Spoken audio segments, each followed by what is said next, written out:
So how many arteries we have done, how many names we have done so far? We have done aorta. Which all arteries we have done? We have done aorta, the main artery. We have done pulmonary artery. We have done coronary artery. What is the function of coronary artery? Coronary artery carries oxygenated blood to the cardiac muscle or the wall of the heart, is it, or the heart muscles. So the coronary. Another one we have done, hepatic artery. What is the function of hepatic artery? It carries oxygenated blood to the liver.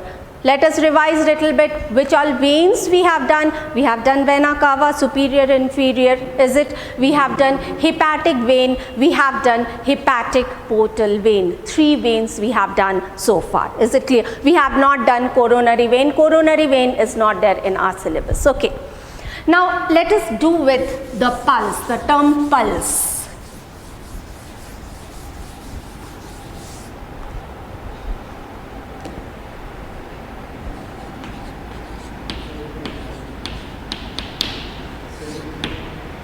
See, when I was teaching you artery and vein, I have already told you the wall of the artery, is quite thick, making the lumen thin, is it? And it is quite elastic. If you remember, I told you then also that I'll be referring to arteries and veins once more. All right, there are 3 layers. The outermost layer, tunica externa or adventitia, tunica media, and tunica interna, is it all, intima also we call it. The outermost layer is made up of connective tissue, the middle layer is made up of smooth muscles, involuntary muscle, and the innermost layer is made up of endothelium. Revision. Okay. Now the wall of artery is highly elastic. Arteries are very deeply placed. What is the reason? See, this is the heart, is it? Ventricle, aorta coming out, aorta is artery, and aorta is branching to form arteries, the major arteries which are entering into the organs. I have told you, is it?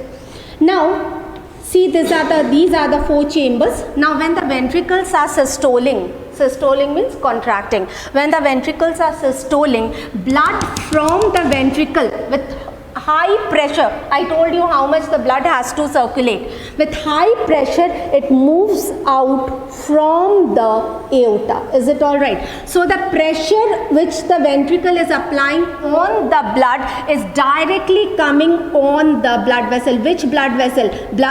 Arteries. Aorta. Is it clear? Aorta itself is artery. Then it is branching to form different arteries. So the pressure is there on these arteries also, because they are not situated far away from the heart, is it? So the pressure which is applied by the ventricle on the blood, pressure applied on the blood by the ventricles, that pressure is coming on the wall of the arteries. The arteries have to tolerate more pressure of the blood. There are 2 reasons. The first reason is the arteries are located much near the heart, and I mean artery, it will break up into arterioles, that will further branch into capillaries, capillaries joining to form venules, venules joining to form vein. So veins, formation of veins is much away from the heart. Is it clear? So by the time blood reaches here, the blood pressure falls to a great extent.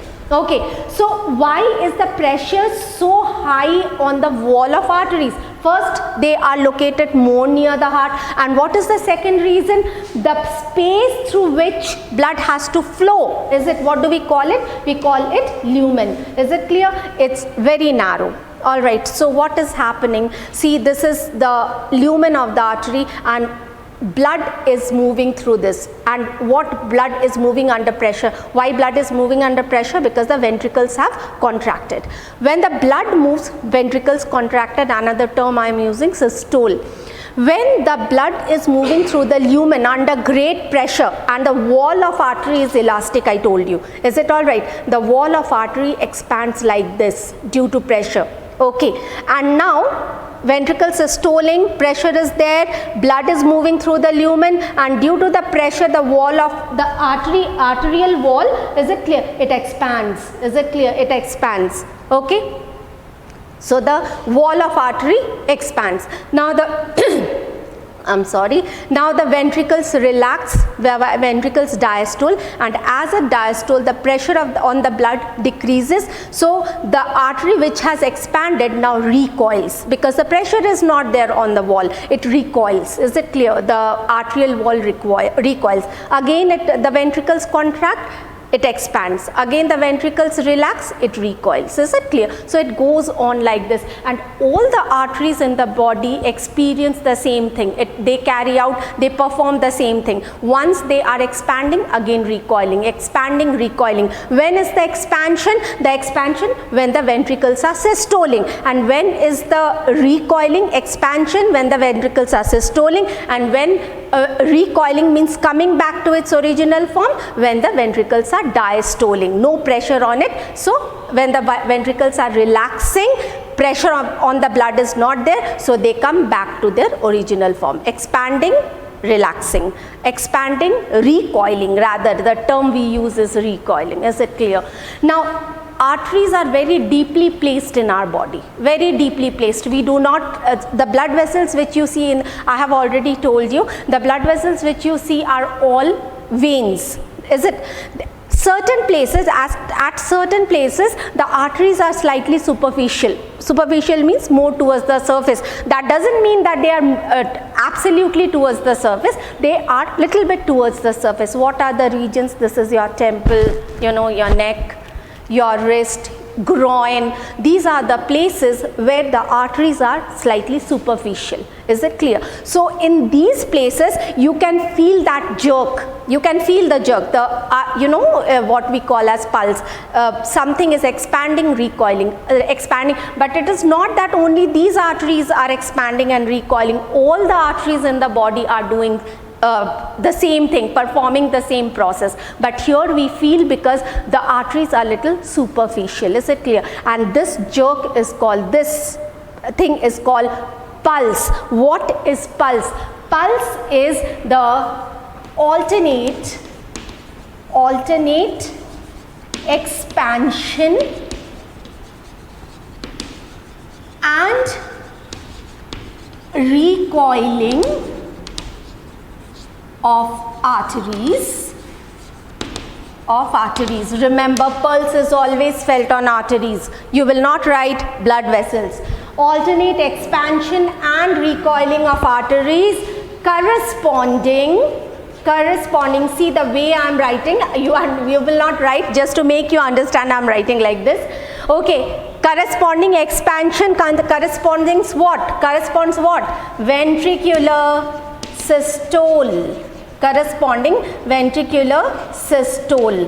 What is the meaning? When the ventricles are systoling, the artery is expanding. And ventricular diastole. That means when the ventricles diastole, that means when the ventricles relax, they recoil back. So alternate expansion and recoiling of arteries, which corresponds the ventricular systole and ventricular diastole. This is what is pulse. Is it okay?